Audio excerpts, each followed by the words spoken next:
Good evening, another evening shoot. Noble Promise here.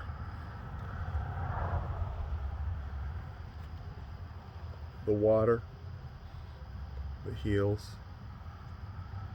the setting. For more reading of My Ancestor Speaks, the life, death, and spirit of Emmett Till. So far, every day during this month of July, there has been a reading. That's, at this point, 10 days in a row. 10 days in a row of reading and also enlightenment. As an author, I get a lot from these readings. And reading your manuscript aloud is a very positive exercise. Getting comments from others is also a very outstanding thing. So feel free to comment. We will read some of My Ancestor Speaks, Chapter 2.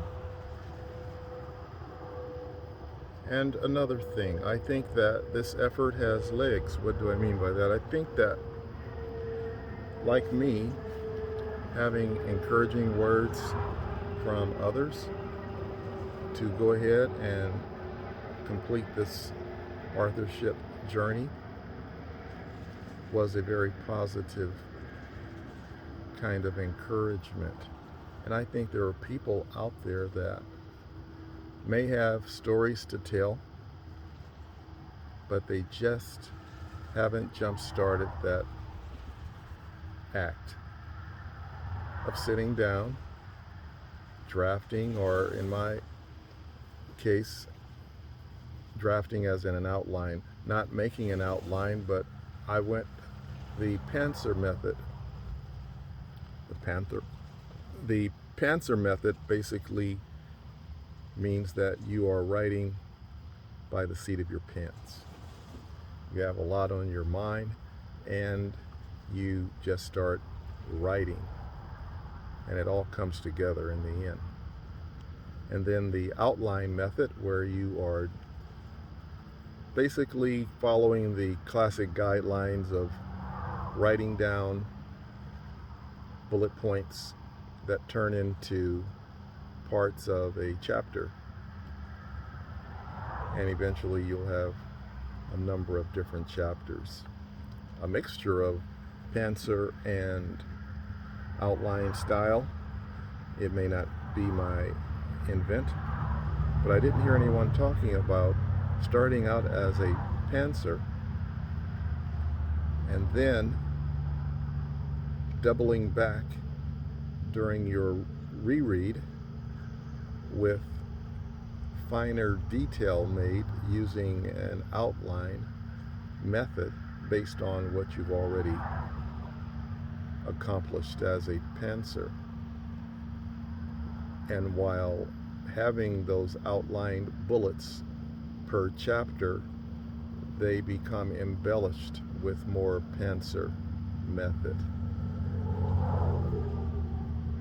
Let's start with some reading of My Ancestor Speaks, Chapter 2. For some, the story of Emmett Till may read like some invention by some who are cruel and unbalanced, an author of fiction maybe, insensitive to the plight of the American Negro during the 20th century. Yes, certainly life was different for the American Negro back then. Yet, the notion that a boy's tortured shell of remains belonging to him found in a river, carrying the brunt of a resistance against Negro rights in the South, may seem over the top. Such an authorship goes beyond a social casting system whereby there is only a tepid admit of conflict based on people in the missed being different. So, would the story of Emmett Till be but fiction, and authorship so lowly as to inflict upon hearts and minds of its readers an episode dastardly as the murder of an innocent boy for readership alone?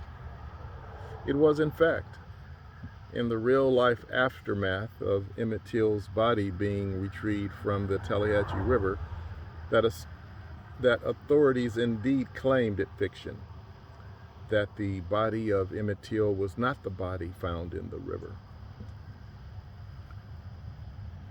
There were claims that the National Association of Colored People were creating an episode to advance their agenda for highlighting some imagined presumption that the people of Money, Mississippi could somehow be the architects of a thing. Let me stop there and just discuss a bit. At the beginning, as I'm reading this, for me, it's been several weeks that I've gone over this particular chapter, and the weaving of ideas within that chapter were well intended to be as further reading revealed. But admittedly, as I started to read, for some, the story of Emmett Till may read like some invention by some cruel and unbalanced author of fiction. That's the proper reading of the intent of that sentence, albeit I do see some distractive typos within that sentence. Reason for my hesitation during the beginning, and then it follows with insensitive to the plight of the American Negro during the 20th century. So there is a point of reference here to the horror of the Emmett Till story being such that it had to have been fiction, and the claims by those from Money, Mississippi were that the NAACP was likened to an author, a rumor being put out by some gossipy person who didn't know the facts, of it being something less than earnest. The NAACP made it up just to make Money, Mississippi and its residents look bad. But, you know, the residents back then didn't need any help looking bad. They were looking pretty bad by themselves. Next paragraph. The truth of the matter, without exception to any rule, is that there were brutal consequences for breaking one of the South's most punishable offenses against the Negro male. Making even the suggestion of agitating a so-called white woman an offense punishable by death. There were very real hostilities and dire consequences for an unsuspecting Negro down south. Those not fully versed and adherent to the ways of post-slavery oppression also recognizes Jim Crow, just as well decided to walk blindfolded through a minefield. Here is a contrast. If an Anglo-Saxon boy has allegedly, in the least, or even the most, whistled at a quote-unquote white woman, he would be celebrating his 80th birthday this year in the flesh. He would have lived a long life since such a day in 1955 Money, Mississippi. paragraph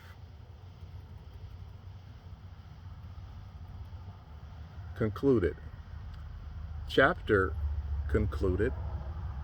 And of course they read very quickly because we're not actually going through the entire chapter.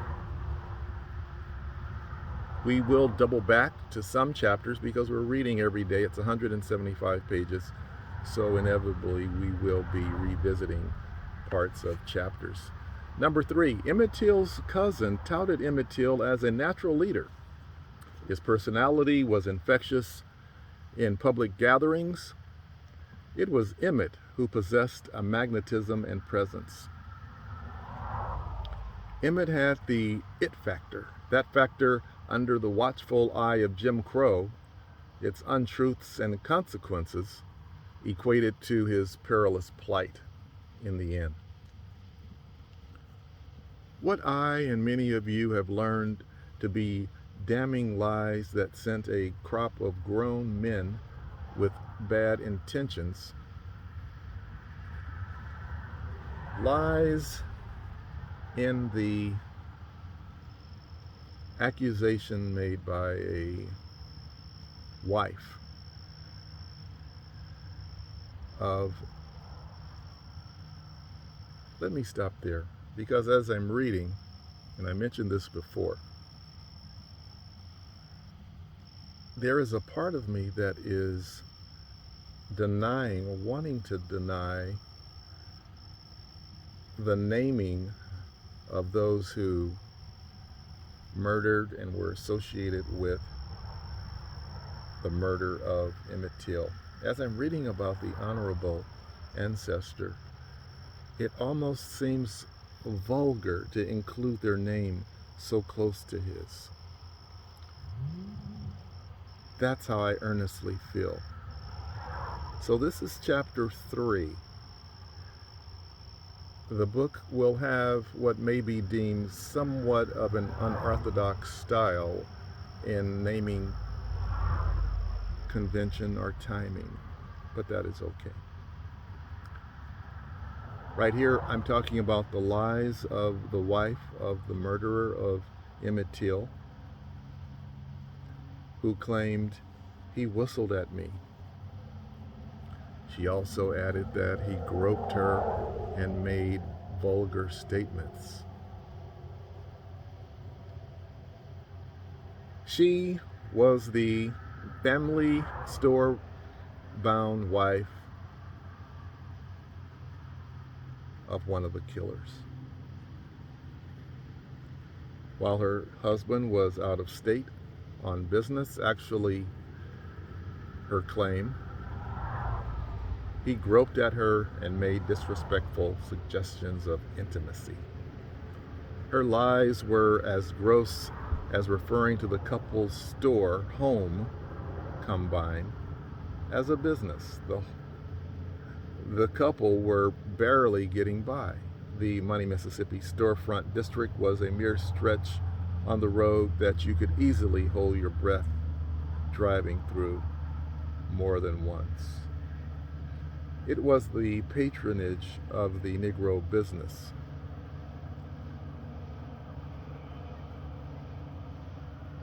that helped to keep the store afloat. It's getting quite dark outside. We're going to wind it down. Noble promise here. My ancestor speaks, the life, death, and spirit of Emmett Till. Until tomorrow, peace and love.